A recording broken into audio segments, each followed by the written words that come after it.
Dois arquitetos mapearam os prédios mais importantes de toda a história de São Paulo, do surgimento da cidade até os dias atuais.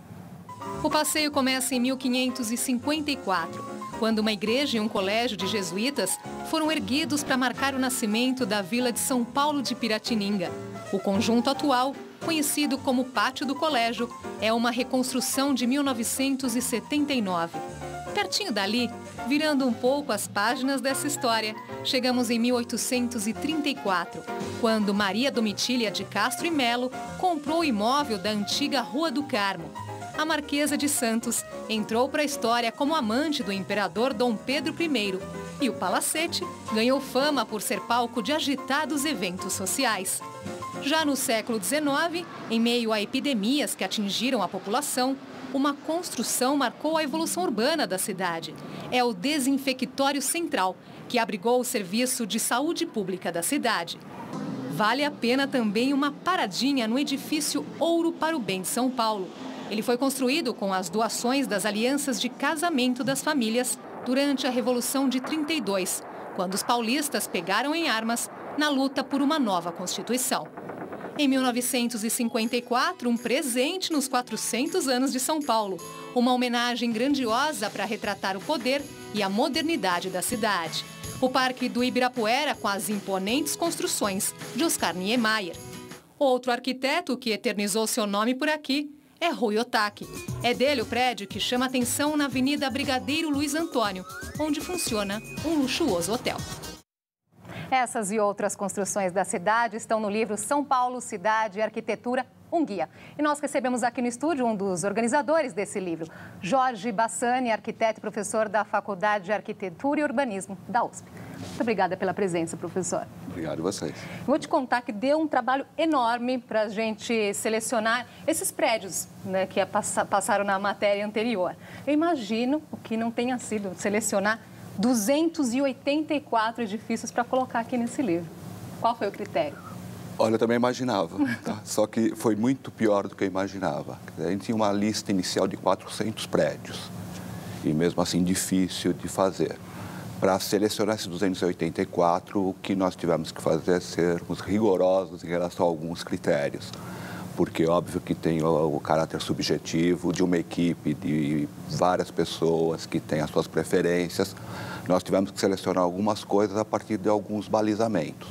E algumas coisas até inesperadas, como é pelo menos o que nós vemos em guias normalmente feitos para a arquitetura e tal. Como questões de conjuntos habitacionais, de galpões industriais. Pois é, não são apenas prédios que têm uma arquitetura reconhecida, né? Que tem até arquitetura reconhecida, mas que não está com o glamour de um grande autor ou de representação de algum período estilístico ou coisa assim. Mas que são fundamentais para a gente entender a cidade de São Paulo.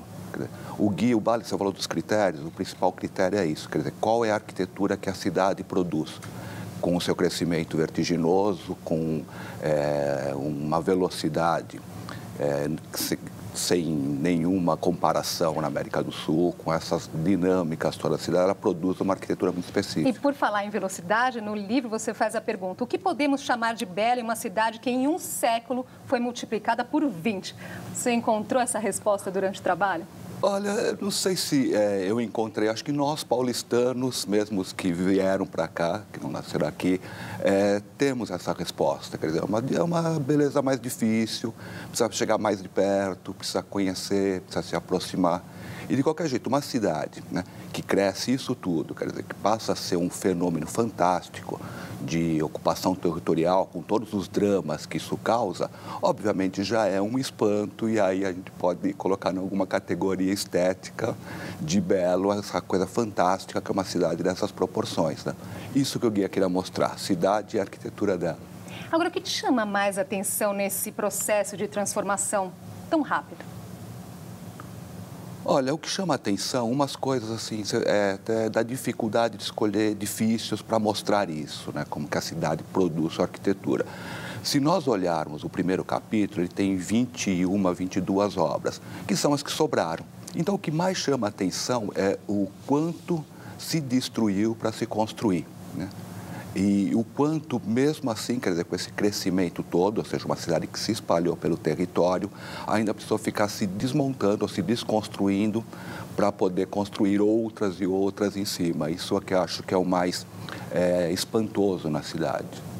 Qual que é a sua construção preferida? Eu sei que é uma pergunta difícil, mas se tivesse que escolher uma. Olha, eu acho que até tenho uma, até incrível, mas assim, eu acho que dessas obras, nós escolhemos para cada capítulo uma obra emblemática, como o Pátio do Colégio, a primeira, não porque é original, mas o sítio a gente tem a noção da fundação da cidade. Então, cada capítulo tem uma obra emblemática.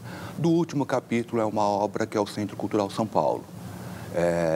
Eu acho que ela tem um caráter até revolucionário em termos de arquitetura urbana, é comparável com outros fenômenos internacionais, mas com uma característica totalmente produzida no Brasil.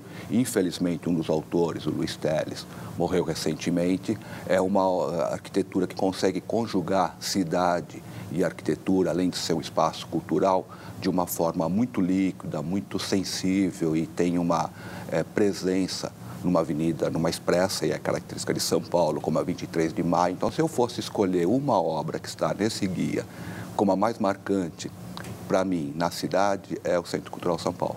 Antes de encerrar, professor, na correria do dia a dia, muitas vezes as pessoas passam e nem percebem, né, tantos prédios, os detalhes dessas construções pela cidade.